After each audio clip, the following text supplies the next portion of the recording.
Father arrested over attempted 1 million cedis sale of 3-year-old son.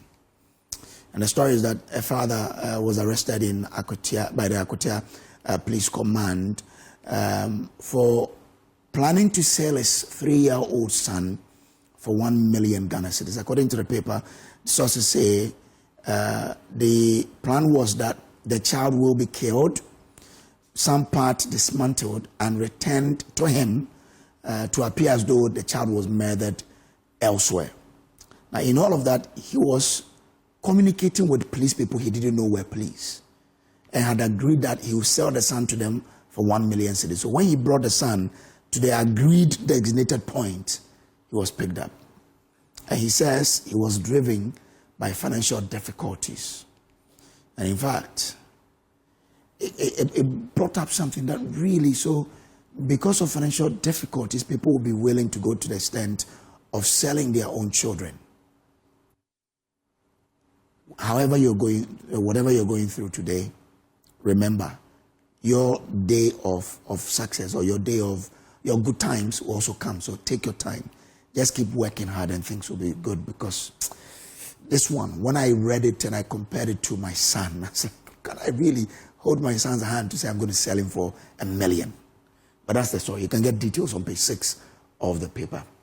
Now, government orders 4 Airbus helicopters, and this, we're told, is to help Ghana's defense and security to aid in search and rescue, so that what befell us in August of last year would not, be something we would encounter again. So, government has ordered 4 helicopters to aid or to augment the fleet of the security services. NSA scandal, Gift Your Worry trial begins January 22. So, somewhere next week, we will see that this trial has begun. And then what will be the revelations? And I'm sure a lot of eyes will be flowing that particular matter to understand or to really be educated on what the details are. And SHS LGBT Manual Minority Slums NDC, that's a presser that was held in Parliament yesterday, as a follow-up to the revelation by Reverend Tim Fodro that in the teacher manual for SHS2, the definitions in there are LGBT inclined. AG frees Abu Trika accomplices, and 2 of them whose lawyer, or whom the AG had said he was going to drop charges against, had indeed been freed, we are told there. Get details on page, I think, 6 of the paper. Chronicle newspaper now, and Baumia promises transparent campaign resources to be sent directly to national, regional, constituency and polling station campaign teams. So he's promising to empower the very grassroots of the party, that when it comes to campaign resources, you will get what is due you to ensure that you prosecute the campaign there. So that's the promise that Dr. Baumia is given to delegate some few days to the presidential primaries, which is slated for 31st January 2026. So that's a promise that the 2024 flag bearer of the MPP, Dr. Mahmoud Baumia, is giving to the party delegates there. Now, NaCCA also says Ken will provide jobs for the youth. That's according to NaCCA there. In campaigning for why the delegate should give the mandate to Ken Ejapon, he says, Ken's strength is in creating jobs, and therefore when he's given the mandate, he will create jobs for the youths. Now, also probe latest LGBTQ clanger.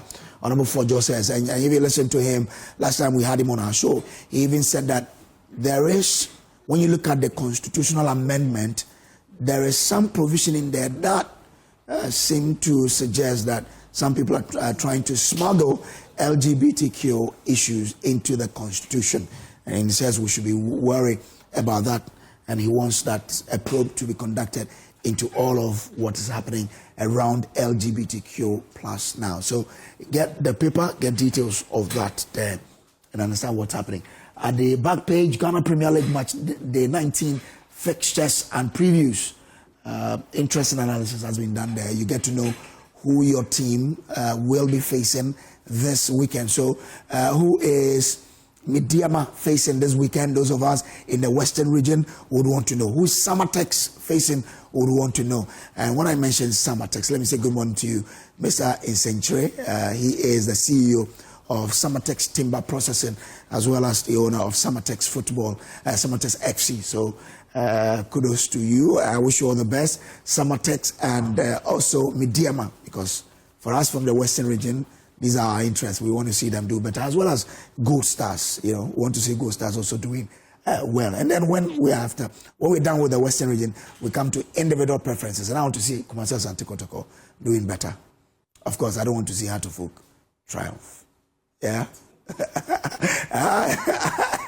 So, but yeah, this is football. So that's it. So go get a paper and see what's happening there. Let's deal with the inside newspaper.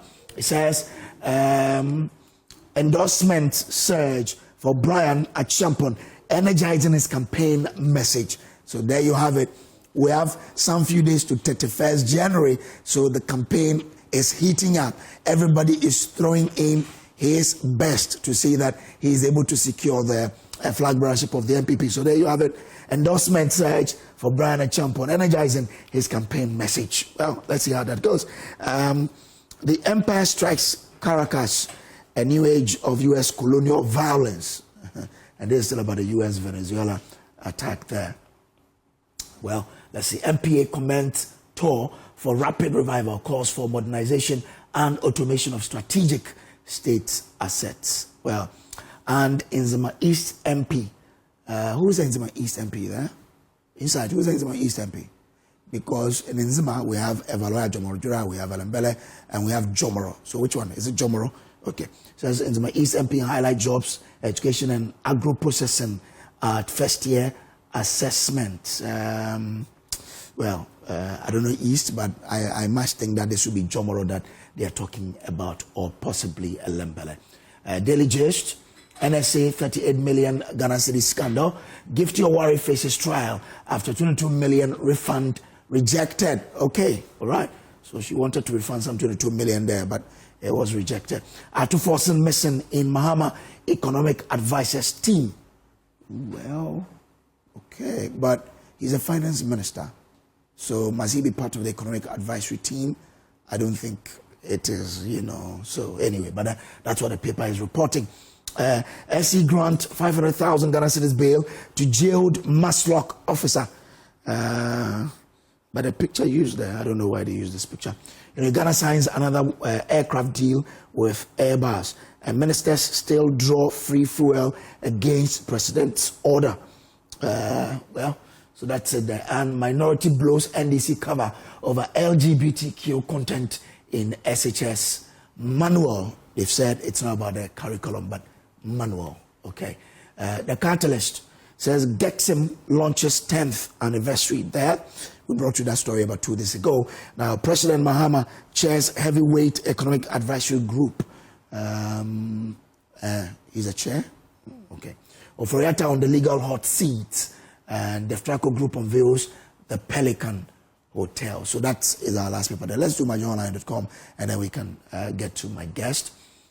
Sedina Tamakulationu nabbed in the U.S. as extradition process begins. That's something the ambassador of Ghana to the U.S., Victor Smith, communicated to this country yesterday that he was actually picked up in January and he's still in detention, awaiting his day in court. Right? Because I'm told extradition, it doesn't just happen. You have to go to a U.S. court and then, understand or make your case. If the U.S. court wants to keep you in the U.S., they will, according to explanation that we've gotten from U.S.-based immigration lawyers. The country Ghana could say, we want to extradite you, and then of course the government of the U.S. can say, we won't interfere.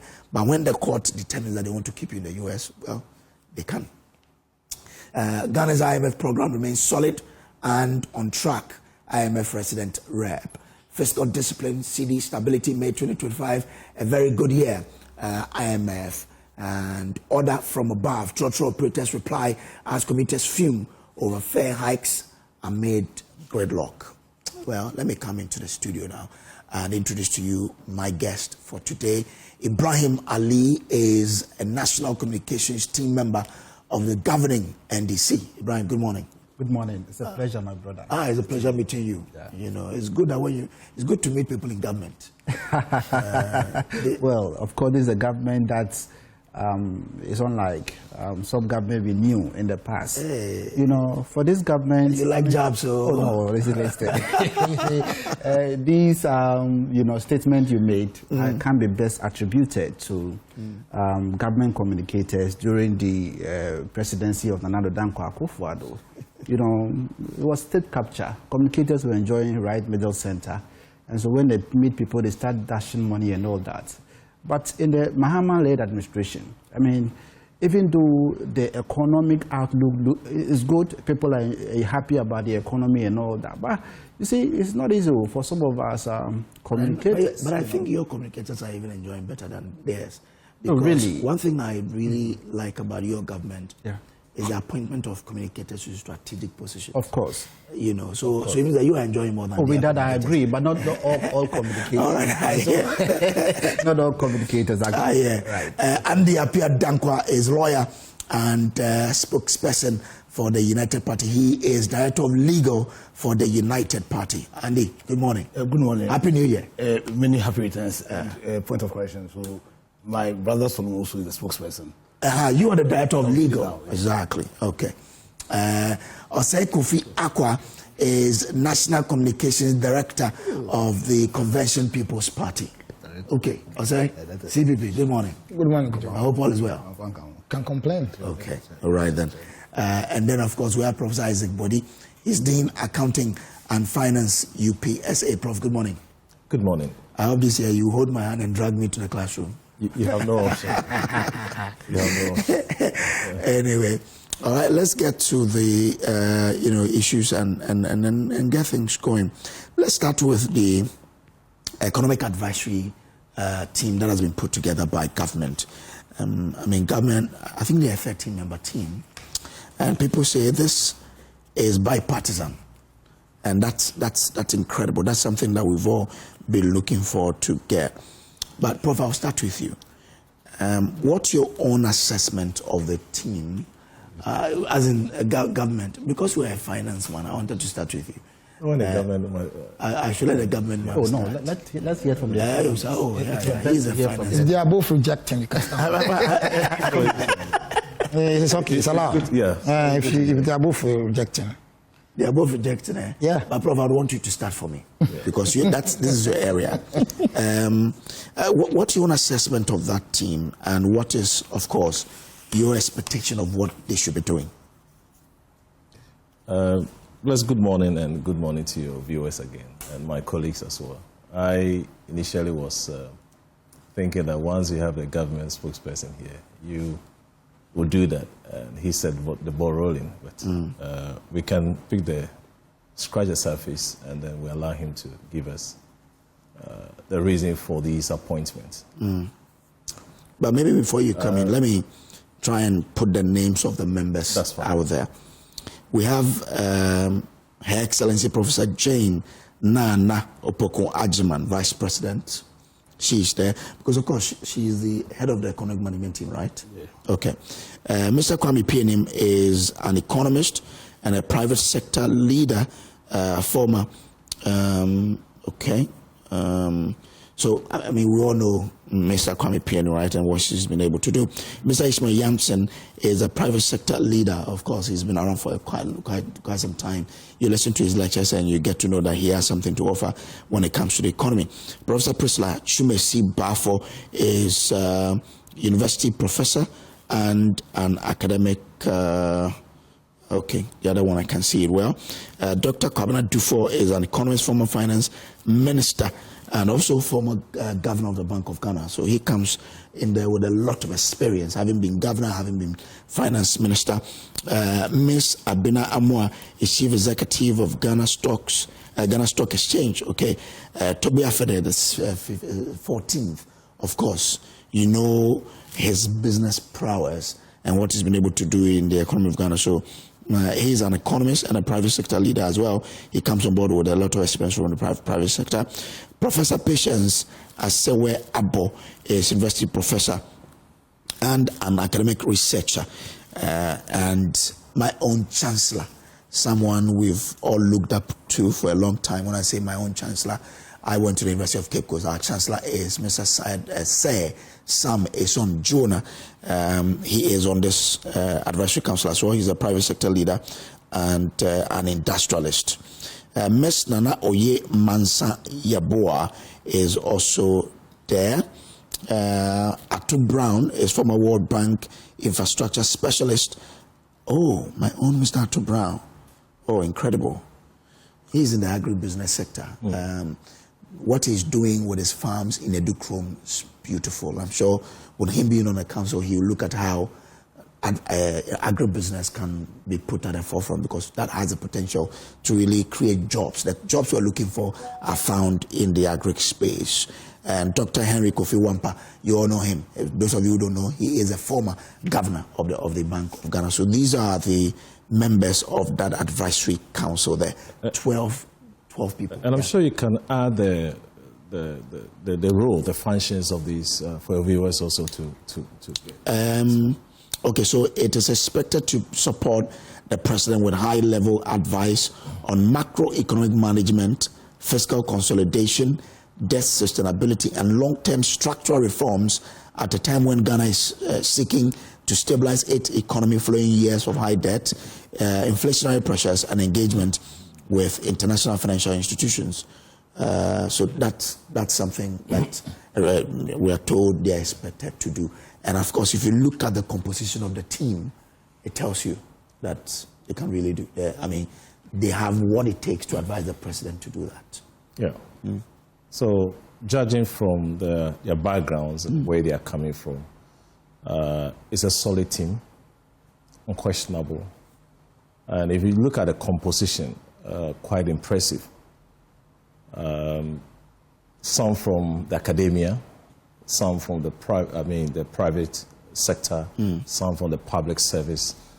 So if you put these numbers together, the group, it speaks volumes in terms of what this group will be able to do for the country.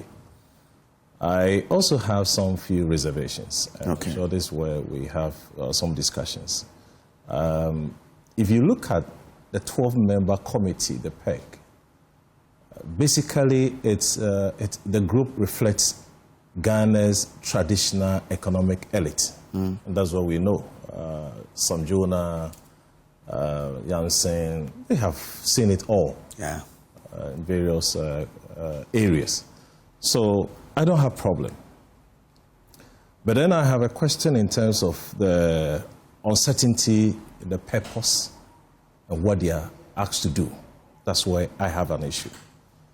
When I saw the name, I asked a few questions. Will these voices be able to challenge the orthodox, the status quo, or will they reinforce the structure that we have in the country over the year, the growth models that have over the period entrenched our debt distress in terms of our import dependency over the period? Would they be able to challenge that? That is where I have an issue.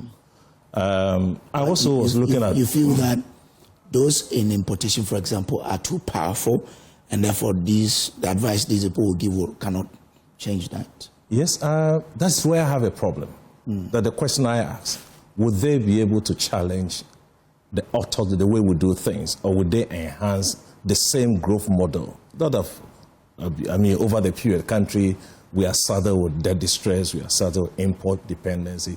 That's where my challenge is. But another thing we have to also look at critically, if Ghana's challenge were lack of advice as a country, I'm sure this committee will help.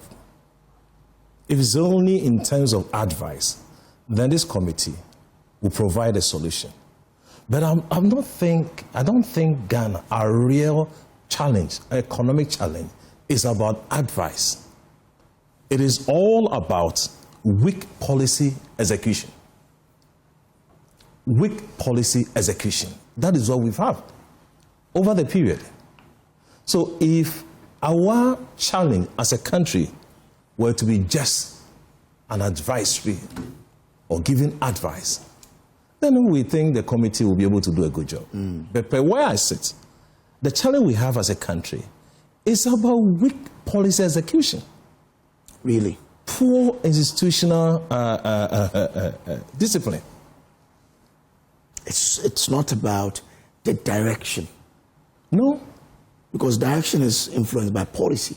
How many of these teams have we had before? So it's about discipline, institutional discipline. Political trade-off. So I think we need to move beyond forming such committees. Remember when this administration took over, they first inaugurated one economic a team to be in charge of affairs over some period. They organized some workshops, I think in Accra or Volta region or so. It was a solid team. I've not heard the team again after so many months. Today we have another team being set up. And I don't have a problem if we have an economic management team to help solve the problems we have in our country. But where I sit, it's not just an advice. It's poor execution, policy execution. That's all that we have. Now go back and check the functions of the same committee. That's why I asked you to go through for your readers to understand. It cut across various sectors. Investment, they are to bring investment. They are also to help export and all. So many things have been put together. What happened to those key members in those institutions who have been asked to do work? I don't know. But if you check, is it duplication of functions? I don't have an idea. But the point is that when teams are put together, committees are set or formed to help or provide a particular service for a country, there shouldn't be any problem. But the issue is that, what do we need as a country at this moment? Okay, so maybe The other thing is that, well, you can go ahead. Yeah, per the letter that communicated the appointment, it specifies what they are supposed to do. So maybe I read that to help there. It says that the Presidential Advisory Group on the Economy shall serve as a high-level advisory body to the President. It shall be responsible for providing independent, non-partisan and strategic economic advice. In particular, the group shall, so A, provide strategic counsel on macroeconomic management, fiscal consolidation, debt sustainability and coherence between fiscal and monetary policy. 2, advice on structural transformation, industrial development, competitiveness, and export-led growth strategies. So maybe your fear about whether they can challenge the status quo in terms of our reliance on import could probably change it, because that is one of the things they need to do. 3, offer guidance on sectoral development, private sector expansion, investment mobilization, and sustainable job creation. 4, support the design, sequencing, and implementation of the 24-hour economy, the Accelerated Export Development Program, and national productivity enhancing reforms. 5, enhance or conduct periodic assessment of Ghana's economic performance and purpose policy adjustment. Propose, okay, but it still says purpose policy adjustment or corrective measures when necessary. So I'm sure it's proposed.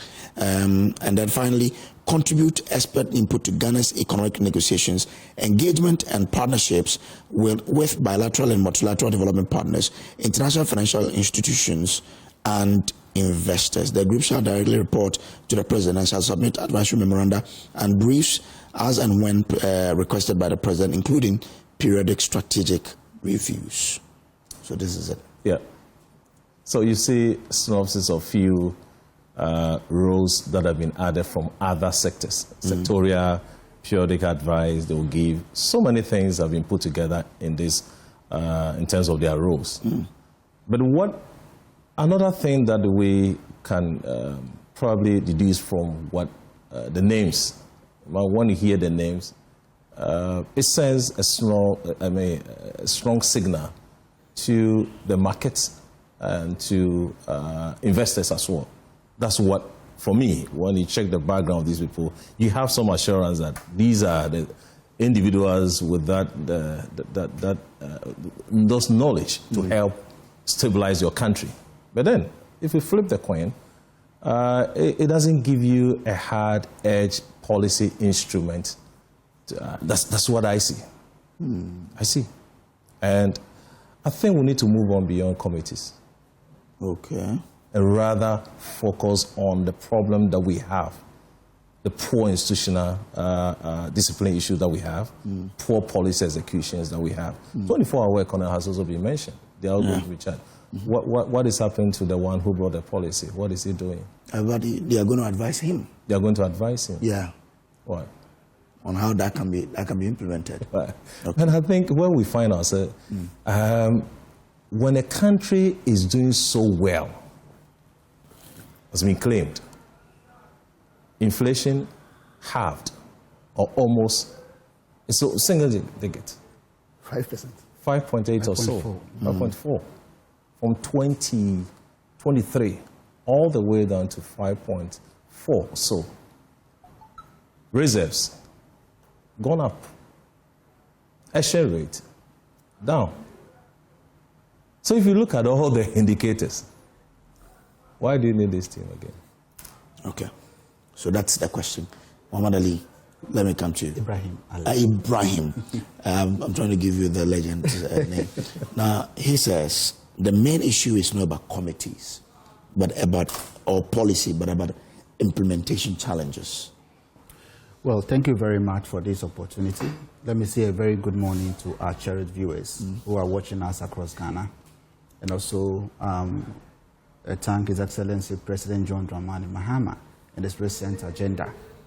Indeed, he has surprised everyone in this country, including our own brothers, the members of the New Patriotic Party. So I actually, when I saw this, I saw it to be needless, to my own, expectation, because already the economy is doing so well. The economy, transformation by this government is unprecedented in the history books of this country. Okay. All the economic indicators, like Prof was saying, check them. They are all fantastic. And so, if you personally ask me, I would say, the team His Excellency President John Dramani Mahama has already put to actually deal with the economy is already on course. But this is a president who is not selfish. This is a president who is not, corrupt, and who believes in transparency.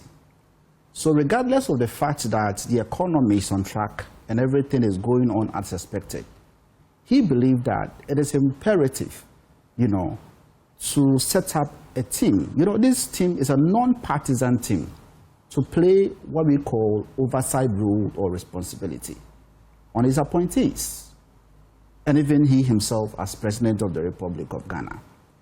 So I will totally disagree with Prof that establishing subcommittees will not in any way help in our economic, transformation. But you said earlier when you saw it, you thought it was needless. Yes, but I actually said that to build the point. Okay.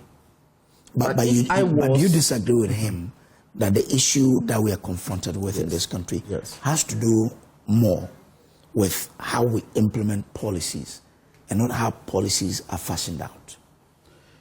Well, when it comes to policy implementation, it's obvious that it is not about the implementation of policies that can help, in any major economic transformation. Let's look at our brothers, for example, the MPP. They actually have various policies and actually name them. At the end of the day, what were they able to put on the table? It's about the action plan. And since we came to office, all what we do, we don't even attach names that this is what we are doing, this is the policy. But at the end of the day, is able to reflect on the ground. And we have been able to see massive economic, transformation. So I think that it is very imperative for Ghanaians to understand that this is a president who wants to be accountable to the ordinary Ghanaian citizen. This is the president who actually wants to tell those who went out to queue in their numbers to vote for him that he is not here to play. He's here to make himself accountable to every single soul in his government. He has such strong notice to all his appointees, and I'm happy this committee is also going to look into the Operation Recover All Loot. Advice on that, It's how... not part of. It's not part of it. It's part. When you let me just read, something for you. I want to look at the exact page. But the purpose and mandate has been listed yes, here. But yes. But I can actually confirm to you on records that is one of the reasons behind the establishment of the Economic advisory team. Yes, they advise on the 24-hour economy and on how to rule that out. It's part of the mandate. No, I don't think it's part of No, it is. No, you It leave is. it. Anyway, let's. Yes, I will cross-check that for you. I'll cross-check that for you. This from a very reliable source. But what they use in communicating to Ghanaians Yes. didn't state oral. But when I'm done, that's I'll give you the source of that. It's not everything we can actually bring out. Okay, So that's what okay. I'm saying on point is that it is actually, good for the entire people in this country to commend His Excellency President John Dramani Mahama on such an openness and actually bringing heads together. Non-partisan. Look at the names you mentioned. They are all respectable individuals who have shown strong, patriotism over the years. So bringing such people on the table to actually advise the president on some of the key policy initiatives, I think is something that should be commended for. And then moving forward, I will also want to serve strong notice to all the appointees, as President Mahama has always been saying. He will not shield you in any way. He will actually put you on track and ensure that, when you find yourself in one way or the other, he will actually deal with you. So let's support such a team and then, help them succeed in this. Okay. But I'll provide the source on the 24-hour economy. All right. Okay. Not the 24-hour, the oral. Operation Recover All Loot. Okay. Yes. All right. Thank you, Andrew. Let me bring you into discussion. Prof has said that this is not new. Of course, we've had teams, but if you look at the composition and their mandate, you are an entrepreneur yourself, so you are interested in what happens in the economy to ensure that your business also grows.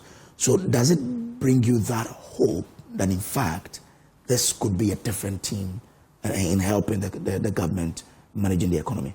So I wish your lovely viewers good morning and happy new year. This is the first time I'm meeting them. Yeah. So my brother Prof here, good morning, and my comrade brother, It's been a while. Yeah, long time, and Ibrahim, good morning. Thank you. So let me say on record, I agree with Prof to the extent that the problem our economy has faced has not been one of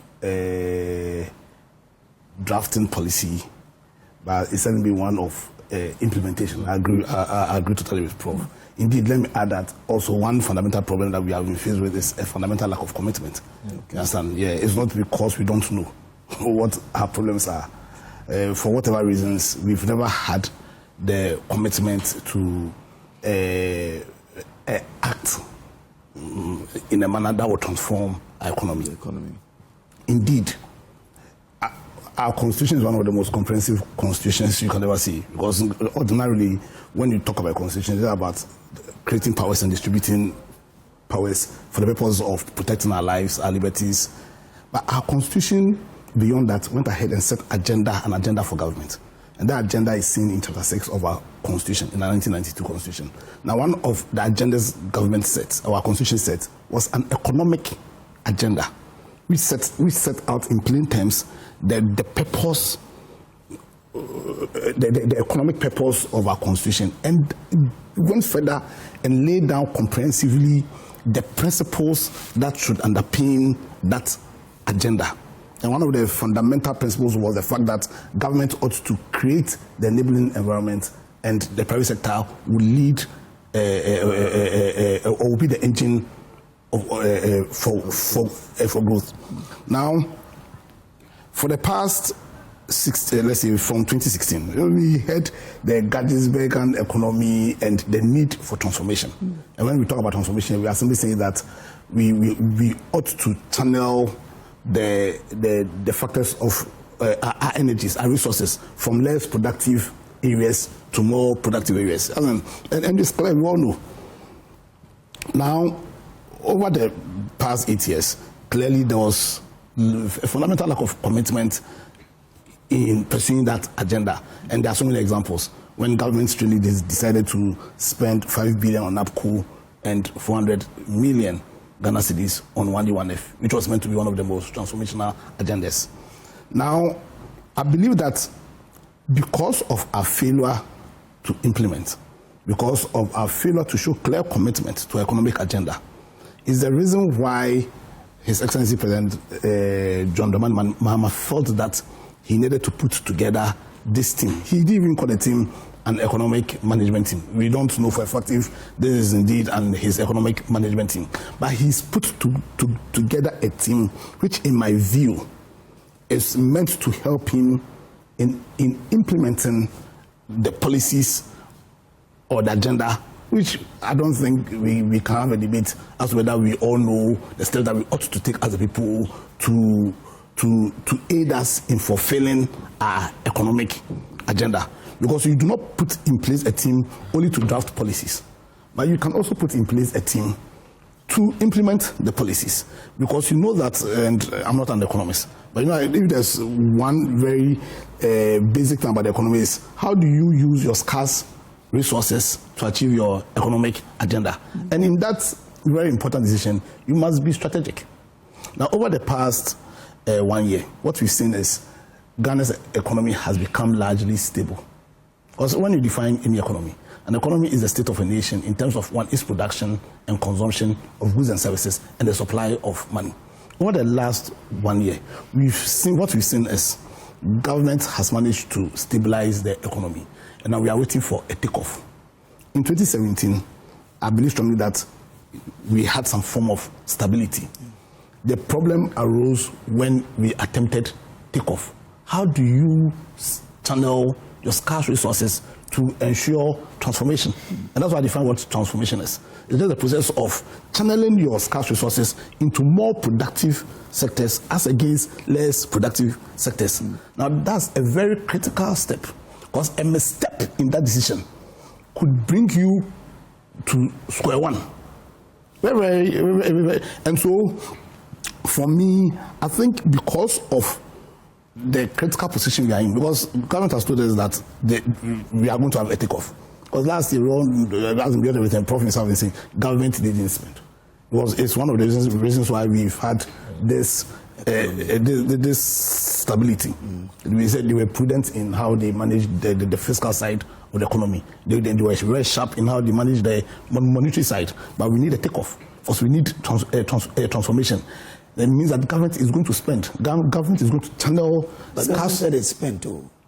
I'm not saying they certainly spent, but they didn't spend at levels which government they pay salaries. So definitely they spend. But the point that they spend at levels that will state an economic takeoff. Transformation. Okay. No. Now they claim that there's going to be a takeoff. And that's why they mentioned. But you see, you must take off and still maintain that economic ecology that would engender that level of growth. And that's why they mentioned the management of the macroeconomy. They mentioned debt sustainability, because if you don't manage all these things well, while you are still taking off, then there'll be a problem. They mentioned the 24-hour economy. Yeah. Now, my confidence and coherence between fiscal and monetary policy. Yeah, because if you see, and it's about having that economic balance. It's like in nature. So you always need an ecological balance for us to thrive. In the same way, in economy, you need that balance between managing your debt, managing your spending, you understand, and managing how private sector will thrive. Because how government handles its fiscal and its monetary will affect how private sector will thrive. And sometimes there are certain sectors that government must deliberately pump in money to make those sectors grow. You understand? It is for these reasons why I feel that there is a need for a strong advisory team to help government in making those very difficult decisions. Now, you see, we shouldn't look at the last economic management team and think that, because the problem we had, for me, was not because of that economic management team.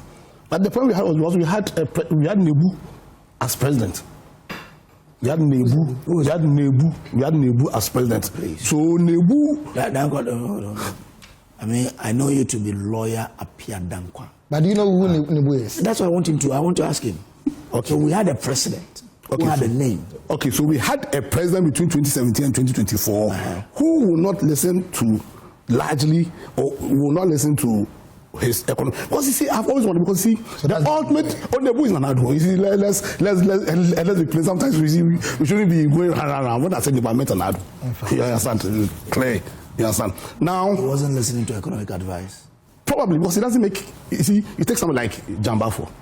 Jambafo is one of the best economists you can ever have in your country. You understand? You take someone like my own Alan Kojo Chemanten.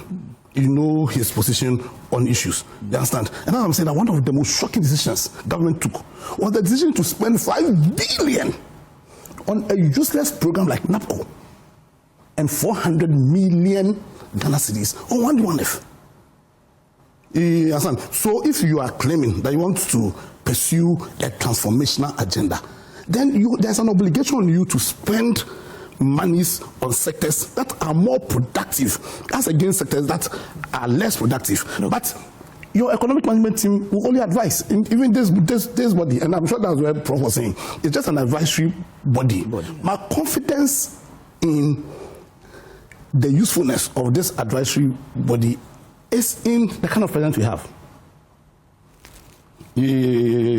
Because over the past 1 year, His Excellency John Mahama has shown that he's the kind of president who will listen. You understand? I'm not sure he's an economist. No. His vice as a communication. His vice is not an economist. An educationist. I think English professor. Yeah, you understand? So certainly you need people who have the wherewithal to do that. And I'm also very happy with his choice of team, because the choice is Ghana-centered, not NDC-centered. Because there's a problem that we've had in this country. The inability of, in fact, there was only one president who gave me that feeling. It's the inability of His Excellency Nana Akufo-Addo, a.k.a. Nebu, to recognize that when you become president, you are not president of your party. You are president of Ghana. And that any decision you take must be Ghana-centered as against your party-centered. You understand? But when he was putting together a team to help stabilize the city, you remember there was a committee like that, Franklin Kojo and co were on it. Oh, you see, so... Am I like, was there yes, something like that? Listen, so I made a first statement. Okay. The first statement was that because of the person of His Excellency John Mahama, then I don't doubt, what was it called? Not just the team, but the integrity of the choices. Okay. Yes, the integrity of the choices. Okay. In the case of His Excellency Nana, it was all about doing something to represent something. Because you come to us and tell us that you want to change the economy from the Gatsby economy to an economy which was transformational. And yet when you had to make a decision, so you told about the 1D1F and so many other policies, then when you have to take a decision as to where you're going to place your monies, you understand? Because Joe Biden said that, show me where you put your money and I'll know where your commitment lies. He decided to put 5 billion, Prof, 5 billion probable money into NaCCA and just 400 million Ghana cedis into 1D1F. You understand? So that team, that city stabilization team, in my opinion, didn't have integrity. It was just, let me do something to represent something. Okay. But I'm saying, you look at this team. You had PNM from the MPP. You understand? It has people from the NDC. It has people from private sector. It has people from academia. It has people from policy. And so, in terms of the strength of the team, I don't think we can have a debate. Right. The only issue is, what will be the commitment of the president? Okay. You understand? To carry out the advice this thing is going to give. And that's what my brother here was talking about. So it's not about policy per se. But in terms of the policy, even if we have a constitution which is telling us how we should think when we want to take economic steps. They did themselves came to power on the back of a 24-hour economy, on the back of a back push. So they have a clear idea. Okay. Now the big elephant in the room is, one, how are they going to implement the policies they already know? How are they going to be committed to these policies? And they'll show that commitment in how they spend their money. Okay. You understand? So you need a team, a crack team, which will advise the president that, look, we can't just stay at the level where we are stable, because it's like a tree. Even when the tree stops growing, then you should know that the tree is about to die. Right. So we need to grow, and then we need to be transformed. Okay. But to grow and be transformed, then we need to channel our resources from less productive sectors to more productive sectors. And you need a crack team to advise you. And you need a president that has that commitment. You need a president that has Ghana at heart to take them. And for me, that's the confidence I have. But it's early days. We are all watching. And when they take the missteps, we'll come here again. Okay. And we'll talk. All we can do is to talk. Okay. Let me bring in Kofi Akwa now. He is the communications director for the CPP. Kofi, I mean, you've had the issue. The issue is about whether we can challenge the status quo, right? Becoming a more export-driven than import-driven. What's your belief in the fact that this committee or this team can help the president do the work? Well, first of all, greetings to our viewers. Let me state that the Convention People's Party has embarked on a fact-finding mission. We've gone around all the 16 regions to find out why the CPP has not been performing every election year. And we have come out with a very detailed fact-finding report.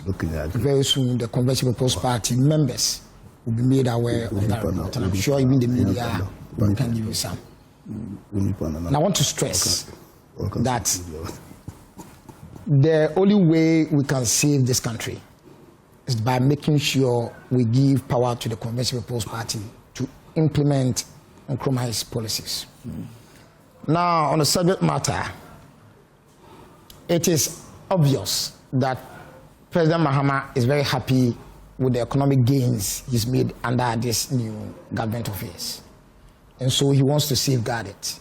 And in doing so, he has constituted a committee to make sure that the finance minister and the ministry does not deviate, and that they go according to the gains they've made, consolidate it, and then do more.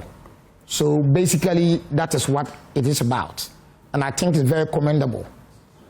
But unfortunately, I have issues with, first of all, the composition of the committee, and then I have issues with the fact that he says it's non-partisan. That is where the problem is. You see, the truth is that all political parties have ideologies. Yeah. That drives us. I mean, others believe in what they call free economy, the capitalist, the socialist, the in-between and all that. And political parties run for elections, win elections, form government, and run countries. So if President Mahama is happy about what he has done and he wants it sustained, I think the best thing he could have done is to choose people from other political parties to be part of this committee. But he's done that. He hasn't done that. He has already brought in Mr. Kwame Penny, who's a member of, I mean, I don't even know whether he's a redundant member of the MPP as far as I'm concerned. Because he has never really taken part. He's a virtual member. No, but I'm talking about the MPP as it is, okay? The Convention People's Party have got great economists. We have Dr. Koko Osafo. We have senior comrade Kobra Mensah, the son of former MP J.H. Mensah. who have been advising the party when it comes to economics. And our idea, Dr. Abu Sakara, thank you very much. And our idea is very clear. I mean, when it comes to ideology, we are leftish, okay? And so I believe that... But Ismail Yamson is not known to be an NDC member.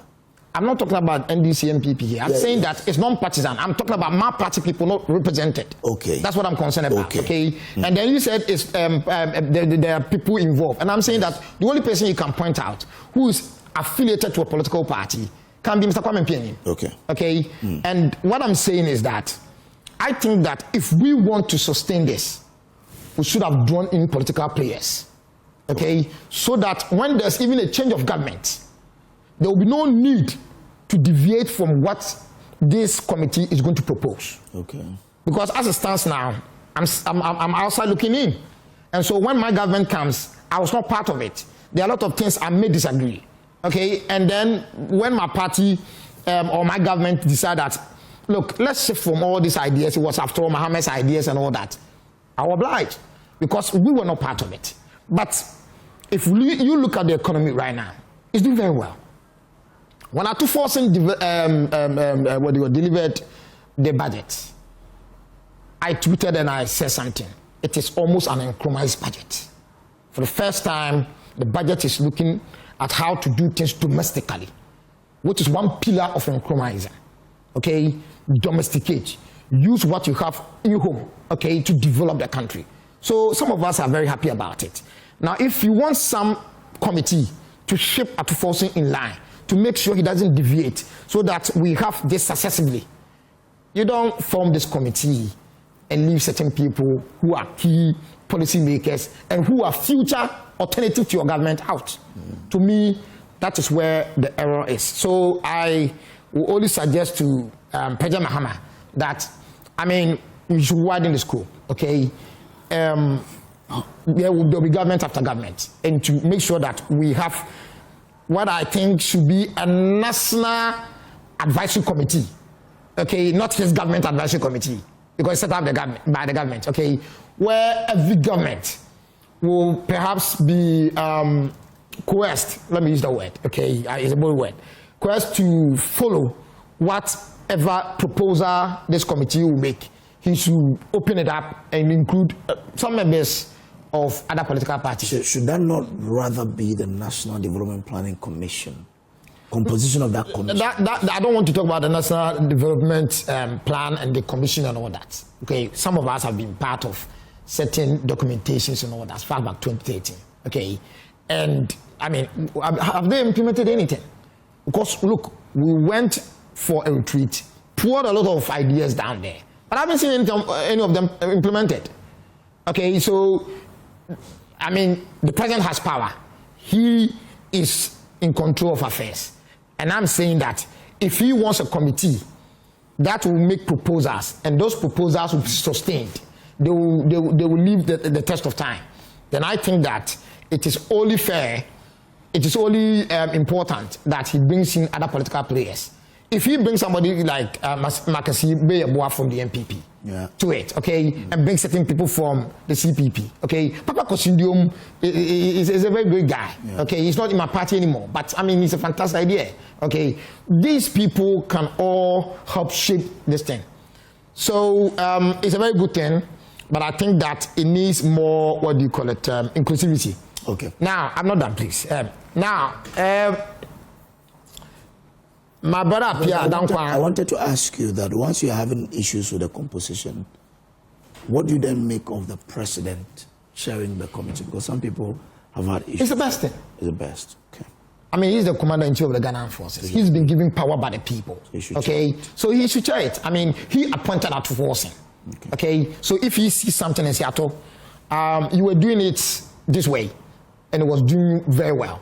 But I think you are shifting a bit. And so I think you should go back to what you were previously doing. I'm not sure Atu will be in any position to challenge the president. Okay? And one thing that has shaped us and brought us to this far as the economy is concerned, is fiscal discipline. Okay? Okay? And nobody can champion that fiscal discipline than the president himself. Okay? After all, he's the spending officer. He gives directives and all that. Okay. So the president, is in a fantastic position to do that. Now, my brother Pierre Danko, I don't believe the one district, one factory was a useless policy. I didn't say it was useless. He didn't say so. I didn't say He so. said the commitment to it. No, I said, I found it very strange that government spent 5 billion on NaCCA and gave 400. and just 400 Oh, okay, on, fine. and I rather they should have spent more on the 1D1F. Exactly. Yeah. Because look, going forward, that is what we should do. We should make sure that we go into productivity. It means you weren't happy when the government cancelled the 1D1F, eh? I'm not happy about it. all of us. No, but why do we do that? But it's funny that you want to invest in the economy. Okay, so now there has been money devoted to the Benso oil plantation, right? Okay, so what is going to happen? We cut the raw palm and then we ship it. Is that what we're going to do? No. What are we going to Benso produces palm oil. Exactly. Yeah. But what I'm saying is that produce the palm oil alone is not enough. There are so many byproducts of the palm tree. And they do it. Benso does it. But what I'm saying is that, so then, I don't know if you heard that before, okay? You don't kill one idea and invent the same idea. All right? So the one district, one factory is very important. We have always complained, and he was saying it, we have always complained about a God's-best economy, where we take everything in the raw form, take it outside to the advanced countries, they process it, and then bring it back to us and sell it to us at a higher price. Okay? That is what Kwame Nkrumah was against when he started all these factories that we have. When we're producing corned beef, tomatoes, car tires, I can go on, 450 of them. Okay? So the one district, one factory was very, very important. And to me, one of the advice this committee should give is to bring back the one district, one factory. Okay. Now, having said that, I also want an accountability on what has been spent so far on the one district, one factory. Okay. What is the current stage? Are we on the infrastructure stage? Are we on the machinery stage? Are we started working like processing and all that? And if we are, and I kept asking when they were in government, what was the economic input, the revenue from the one district, one factory into the economy? Because we were all over borrowing, okay, whether they market or domestic, and eventually we have to, give people haircuts for their own investment. And then even took the money of pensioners, people who served this country and then have retired. So the point is that if we were doing the one district, one factory, and then it was producing something, why were we in that mess? So this committee is fantastic. The president has made a very bold decision, and I think that we should all applaud him. It goes beyond political party affiliations and all that. Okay. This is a nationalistic thing, and I think that we should all support it, no matter where we're coming from. All right, thank you. Prof. Yeah, please. I think beyond the discussions, if you want to summarize what we have heard so far since, I think, yesterday when the news came up, I said it's more of symbolism over structure, and that what we are seeing now. You see, while the caliber of members of this committee lends credibility without authority. Look at the structure. It will be chaired by the vice president. No, chaired by the president. President himself. The president. So who advises who? In terms of authority, the structure. Mm-hmm. So they're advising the president. It's more advisory. Mm-hmm. So a committee that doesn't have that authority in terms of independence, in terms of accountability, really will give results. And I was shocked when my colleague, I think the National Communication Director also. The CPP? No. Ibrahim. Yeah, okay, indicated that of the team. This committee is tasked to ensure Operation Recovery All. They are supposed to play a role and ensure that all those who have looked. Maybe I should be given an opportunity to Prof, I think if you read the thing, there's nothing like Ora in it. And at least they don't have to. Listen, let me clarify that. Hold on, please. You let me finish. I'll come back to that. Prof, I've got a punching bag. In that context, you know. Our brothers in the corner. I will give you the opportunity. I just want to, because I was shocked. If he tells me maybe it was slip up, that's fine. It was, I guess. We can now let it go. But indeed, if they are supposed to oversee that one, operation cover all, and that's why we have set up this committee, I'm afraid. Unless he tells us that was a mistake, it's fine. I mean, we all just from other sources. Let me because that's the only source. Operation Recover All. Listen, I wasn't given enough time. Okay, let's listen. I wasn't given enough time to, explain myself. It wasn't in any way categorically stated that they are going to tackle Operation Recover All routes. But as part of their mandate, they are to serve as watchdog role, monitoring. Where did you see? Oh, listen. I'm coming from government. But you read the whole thing. Let him land. Go on. As part of their mandate, they are to serve watchdog role and then assure. And President didn't tell us. Hold on. Let him finish. Yeah, finish. As part of their mandate. Interesting. Because in all these, what are we protecting? We are doing this to protect the taxpayers, money. To get money for value for money in everything. So they play an oversight, and that is geared toward ending corruption. Oh. No, if you're critical, examine it, you understand it from that context. No, listen. I think we should stick to what we can read. If you critically that will help. Dealt into the concept behind it is to deal with the issue about corruption. It's also inclusive. But I want to know this. I want to know this. Who communicates for government? The officials. Exactly. And he has signed that document. Okay? Yes. He has spelled out what government intends to do. The president intends to do. When it did that, so my brother. Okay. See what happened in 24-hour economy? Different definitions were given. 24-hour. So if we are telling us today, the setup of this committee is to ensure that all those who have looted, those things will be covered. I'm not sure. It's not. Unless. No. I'm not sure. No. Prof, I think we don't have to dwell on that. Obviously, so our brother is just explaining how he understands. No, but the point is that why does he need to explain? Exactly. The presidency has spoken. And he has channeled out all the president wants to do and all those things. I don't see that. And so we should stick to what? Let's stick. You can stick to what was communicated out. Exactly. My personal, understanding. No problem. So it is not from the source that you know. It's okay. But earlier, the impression was that there is more behind the scenes. Exactly. That was a word. Which will scare all of us. I got scared. Yes. Which will scare all. Let's also not forget, and then let's also let Prof understand that we were all in this country some time back when the MPP established a 38-member FX Development Committee to investigate the depreciation of the Ghanaians in addition to the economic management team. He had issues with, establishing, committees here and there. Oh, I have not had issues. No, but you said if they don't, you are not giving authority. No, that is not. But hold on. Let's. You guys, you were happy at that. He's trying to explain. We are doing what the guy is trying to explain. What has happened? Exactly. You were there. What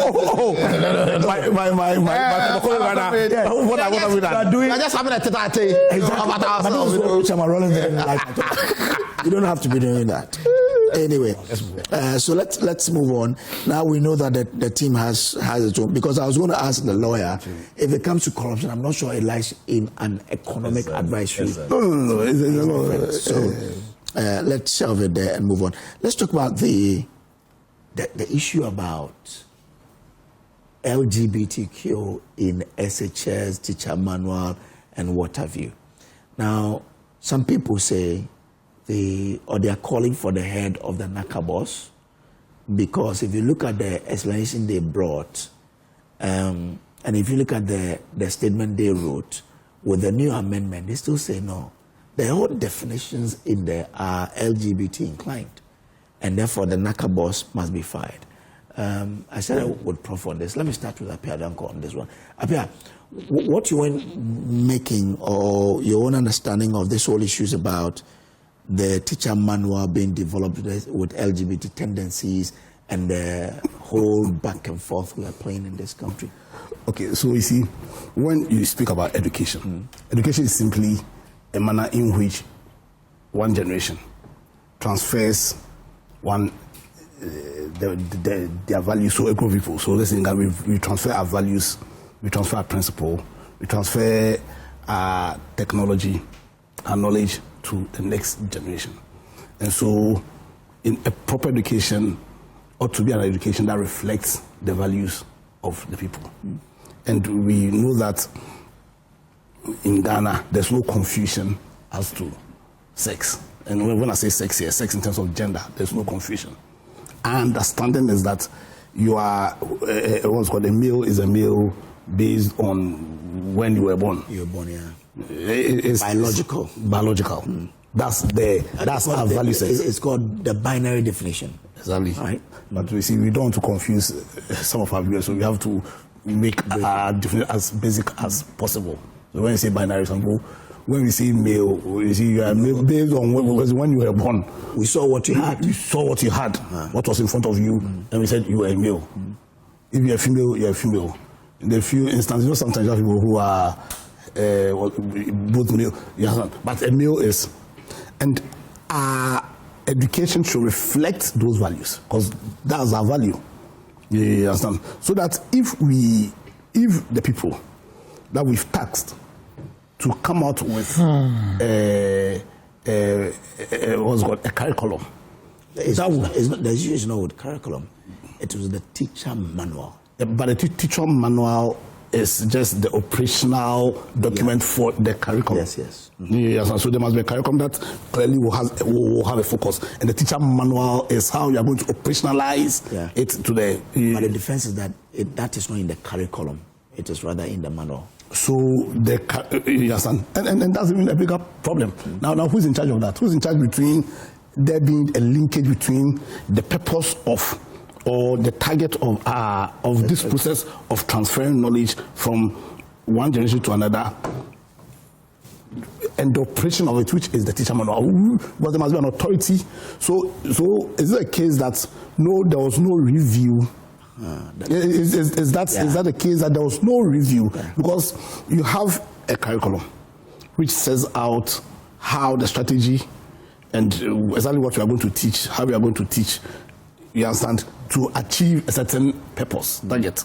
Because he's a teacher. Yeah. I'm sure one of the fundamental things is that when you are teaching, there must always be, at the end of the process, the student must know A, B, C, D. You understand?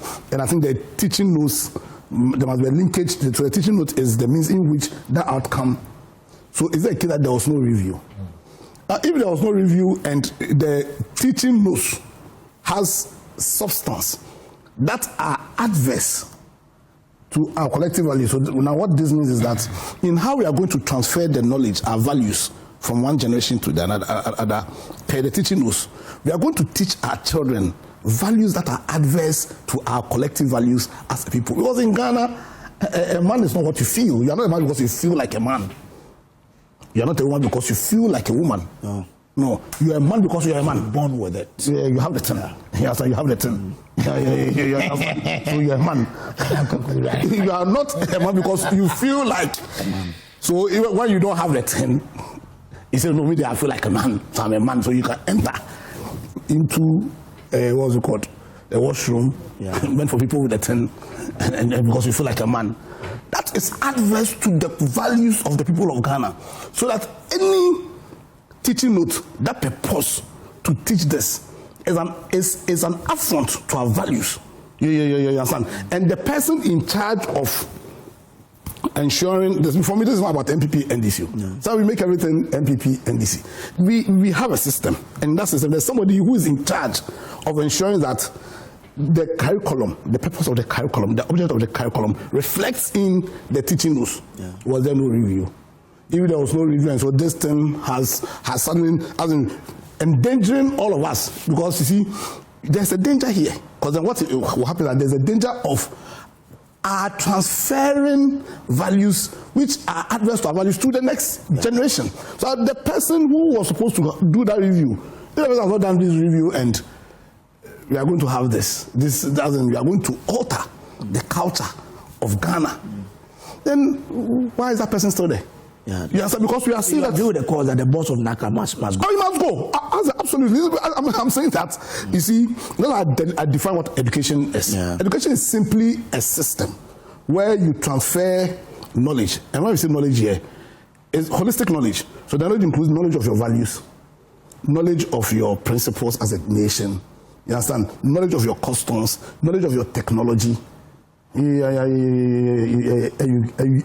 From one generation to another, so that if the person that we put in charge to ensure that the target of this process and the operational document tallies, sat down and did not realize that suddenly, even though Ghanaians, for us, you are a man because of the 10 and you're a woman because of the 10, you have put in that you are a man because you feel like a man. Come on. Then the person in charge, this is not about MVP and NCO. Okay. The person has failed in his duty or her duty. So the person must go. There's something in the constitutional review that, because you're a lawyer, I want you to help us understand.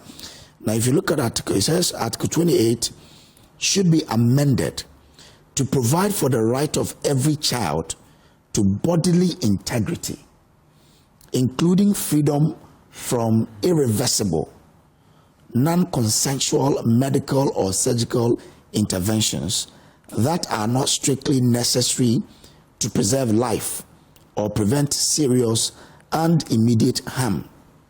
That the best interest of the child shall override social, cosmetic, cultural, or expediency-based justifications for invasive medical procedures, for protection for intersex children, recognizing their distinctive vulnerability to medically unnecessary normalizing interventions carried out before informed consent is possible.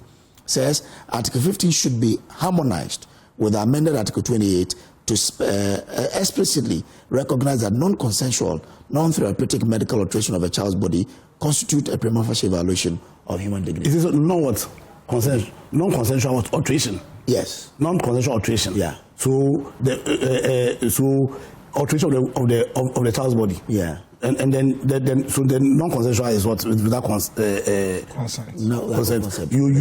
You change the child's body. So we should recognize that we cannot change the child's body without the consent of him. Yeah. Now, doesn't mean that the child has the right to say that I want to change my body from a male to a female. You understand? Because also, when you read the preamble to our constitution. But does this bring in tendencies of LGBT?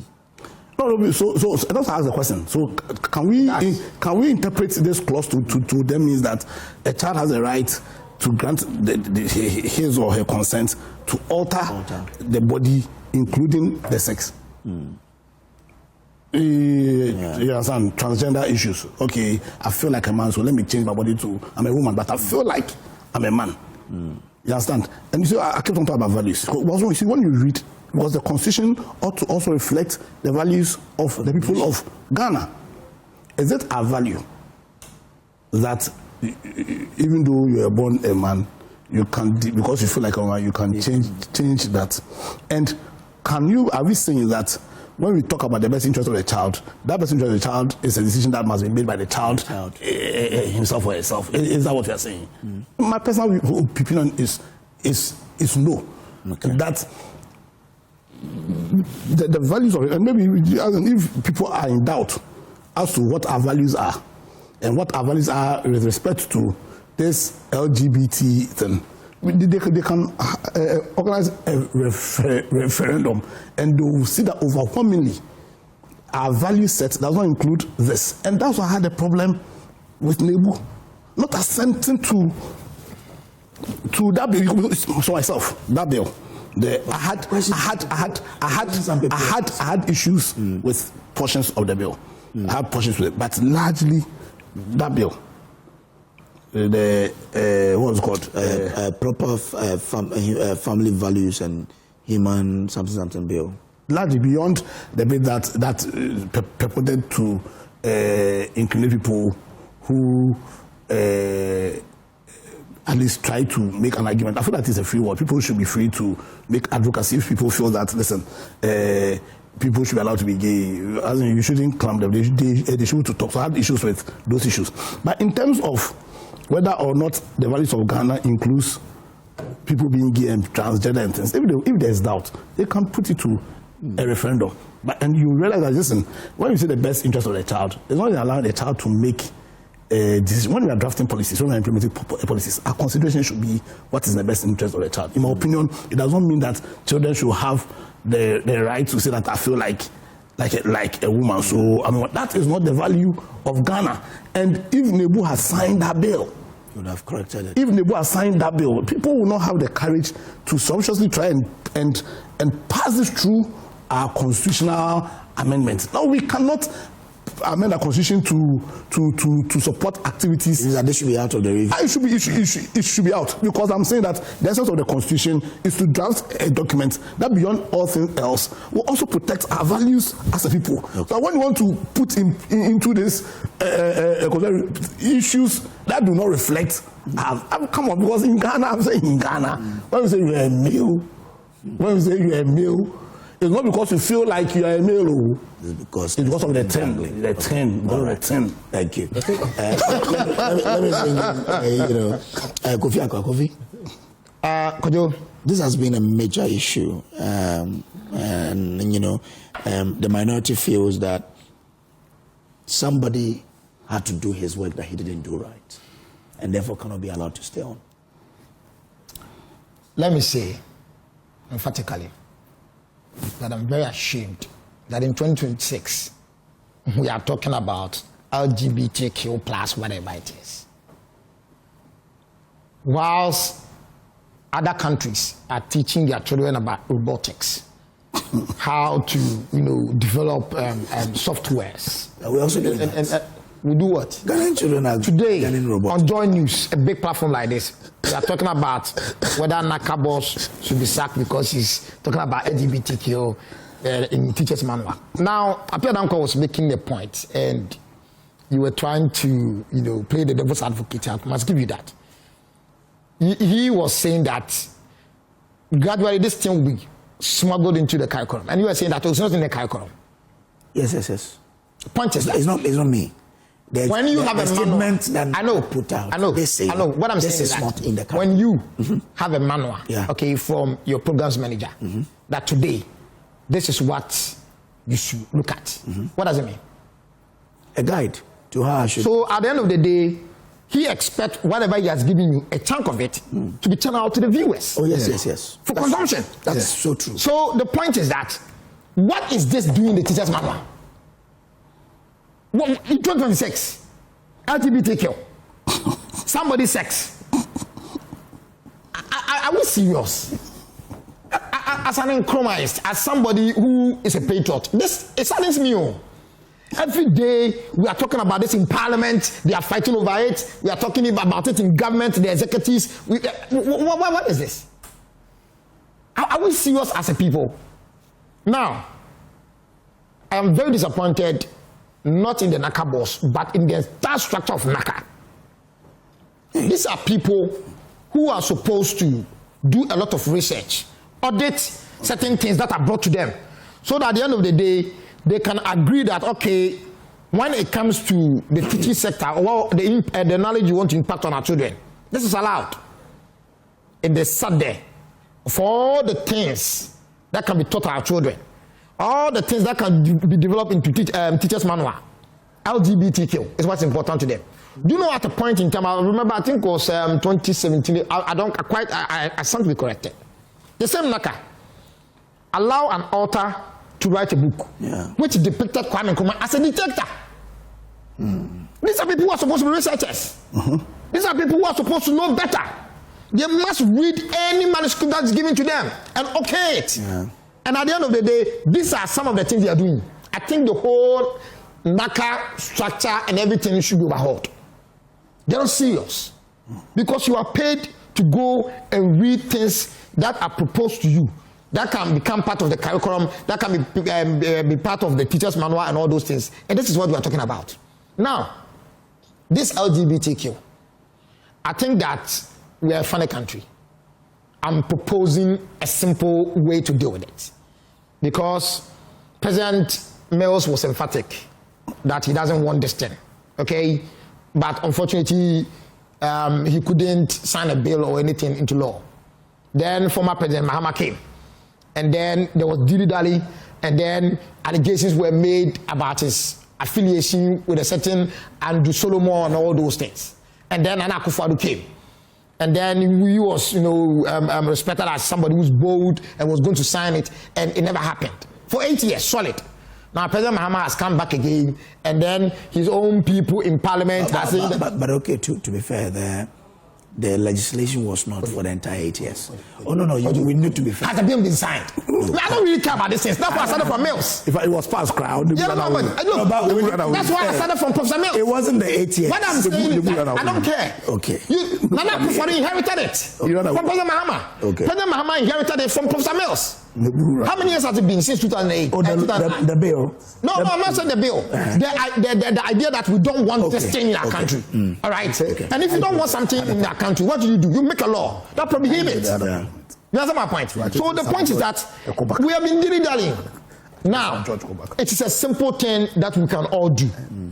If the executive, since Professor Mills are not so sure whether Ghanaians love LGBTQ plus whatever it is, let's put it in a referendum. Okay. It's as simple as that. Do you like LGBT? Yes, let's go for a referendum. Ghana for, do you like Tumu or not? And let's see. You understand? It's as simple as that. I'm pardon my language. I'm saying, okay, we go to the Ghana and say that. Do you support LGBTQ or not? Yes or no? And then let the populace decide. The majority of Ghanaians decide whether we want to be LGBTQ or not. Because this thing they are doing, it annoys me. So if they vote yes, it means that we pass it. Whatever it is. Pass the law to accept the majority. I don't because Ghana is supposed to be a secular state. Yeah. The Christians are there, the Muslims are there, the traditions are there. Okay. In each of their doctrines, none of them support this LGBTQ. Okay, supposedly. Now, we are not so sure. That is why Professor Mills dilly-dally.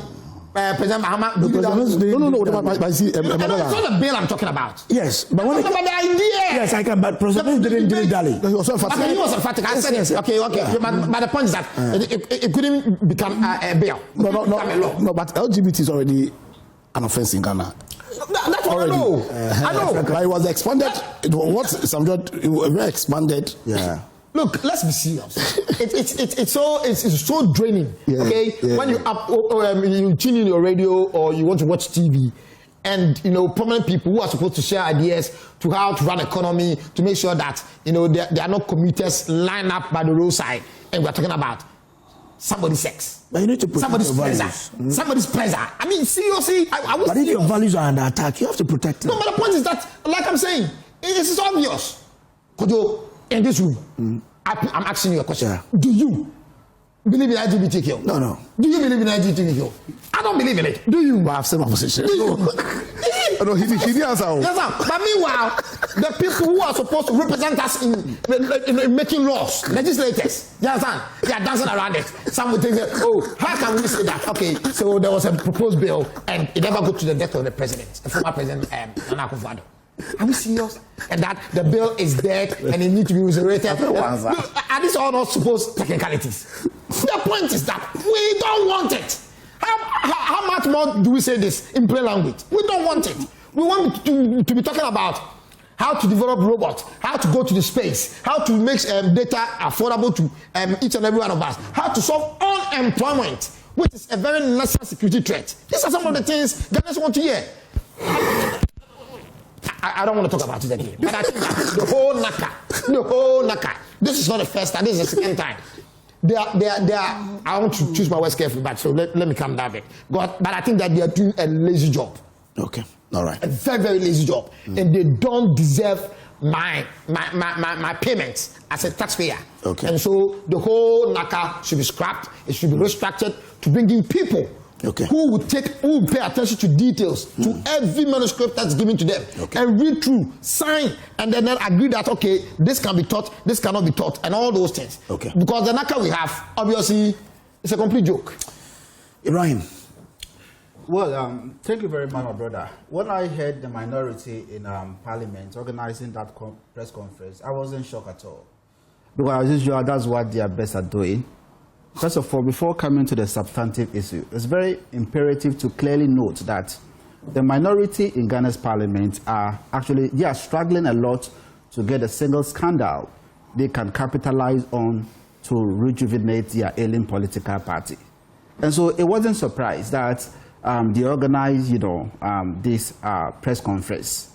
I want to state categorically that my issue is not with the problem they have identified. My issue with them is to try every means possible to politicize the whole issue just to, score cheap political points.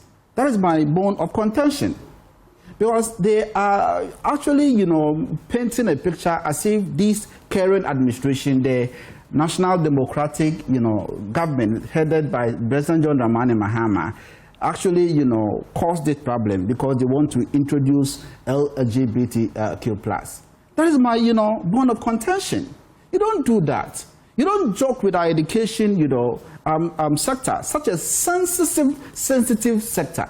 You don't joke with that. In any case, the process that led, to this manual coming out was 2024, 2025, thereabout. By then, was President Mahama the President of the Republic of Ghana? By then was the current Education Minister, Haruna Idrisu, the Education Minister? These are key questions we should be asking yourself. So you are coming out to criticize a problem you yourself helped in actually creating. And at the end of the day, you sit back and then start, lambasting us here, middle, right, center. The most important thing is that the Education Minister, Haruna Idrisu, has actually commented on this issue. He has actually, directed NaCCA Director General to actually ensure that whatever the situation may be, our values as a nation. You should sack him. Come again? You should sack him. No, I don't believe, personally, I don't believe that he needs to, to be sacked. But on your bit about yes. The fact that Haruna Idrisu was the minister when this was developed, I don't know, have you seen the book? The manual, have you seen it? I've seen a copy of it. Okay. But I've not gone through entirely. Do you know the minister that signed that book? The minister that signed the book? Yeah, signed it. I didn't check that. I didn't check that. So it's Haruna Idrisu. Haruna, okay. Yeah, fine. because it's this is it says the handbook have been designed to be more flexible in structural than those for year one. Each PLC handbook is supported by a subject-specific app developed by the National Council for Curriculum and Assessment linked to the revised curriculum. These apps will help teachers, blah, blah, blah, blah, blah. It says, I commend the authors and contributors for their tireless effort in developing these valuable resources, which will enhance the quality of teaching and learning. Thank you to each one of you for your dedication and commitment to helping build the Ghana we want together. Haruna Idrisu, MP, Minister for Education. Well, I mean, the most important thing is that this whole thing was a process. It started way back 2024, and then, ended somewhere around 2025. All the communications, all the works, all the process associated with this, majority of that was with the New Patriotic Party. So you cannot run away from this kind of. I mean, you have contributed immensely in creating this problem. Right now, so we need to be told exactly that the process started in 2024. Yes. But when it comes to knowing that the books were printed in 2025, that's a fact. That's what we've seen in the book. When you see the book, copyright 2025. Yes. With the printing, probably it could. So I'm saying that we know that the books were printed in 2025. For the process started in 2024, the NaCCA should let us know with evidence that indeed this process started in 2024. But whatever be the case, if the book is being printed in 2024 and Kofi here is the one who signed it, You are saying that Kofi should not take the blame. I am not actually What's the best? ruling out investigation. I actually believe that it's important to conduct a thorough investigation and ensure that whoever in any way who was, responsible and actually, overseeing, but not flagging, These issues. the issue should be called to order. Okay. I am not actually shielding anyone from accountability. Okay. But I don't agree with, the minority saying that because of, this, the Director General should actually, be sacked. I don't think But here you find two people who are not part of the minority per se, saying that yes, The entire country. and this one says the entire NaCCA should go. This one says the director should go. No, so it's not just the NPP minority. You can actually call for his head. Okay. Ask him to go. But I asked him for his head. That's what he actually started the He should go. process That's his head. right from A to Z. Okay. Okay, he took office somewhere around, was it May? He took office somewhere around May. Okay. So I think that the minority in Parliament should find something meaningful to use their time for. No, listen, you see, but they are creating this issue. You understand? Okay. Look, I want David Cameron. I want told Mills, okay, accept this thing or we are not going to give you aid. And he was emphatic. So this thing, it superfast what you call the minority now. You see, the reason why to do this as the reason why Akufo-Addo administration actually But I'm disappointed in our signing the I like this one. LGBTQ plus was because they feared will not get aid. Because the previous government was just relying on aid. Okay. Borrowing here, right, middle, center. But why don't you sign it? We are in government, and today we are making all the billions of dollars, all the monies that were being taken out of the country. So will you sign? Today. Will you get a bill like President that? Mahama has said that. He has clearly stated his position on the matter. 1 year down the line. President Mahama. How long does it? President Mahama, it is a process. Okay. It's still in Parliament. Thank you very much. Once the Parliament passes, The Speaker of Parliament has been very clear. they will have to sign. They will sign. Once, the Speaker of Parliament has been very clear. But it's a He doesn't want it. What process? Hold on, my prof. Prof's point, probably. My prof, understand. No, the answer says you.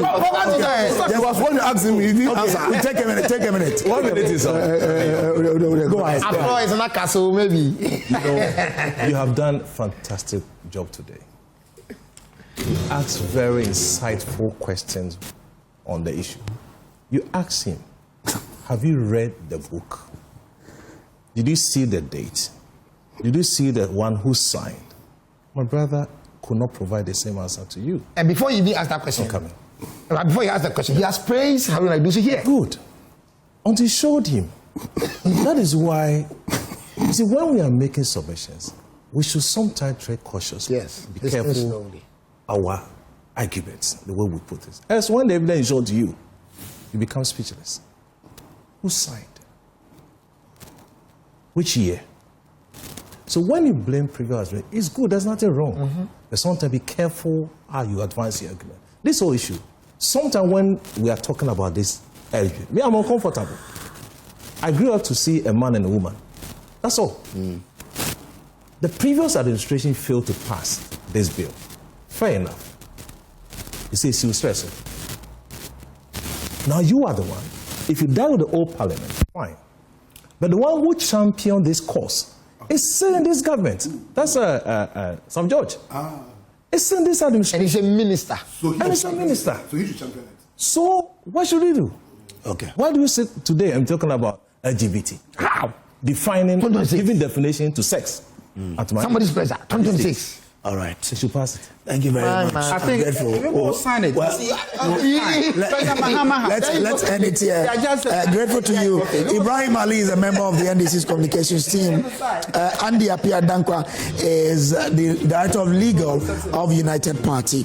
Osei Kofi Akwa is national communication director of the CPP. And Professor Bodi is dean of the Faculty of Accounting and Finance at the UPSA. We'll take a break and we'll be back with more. Please stay.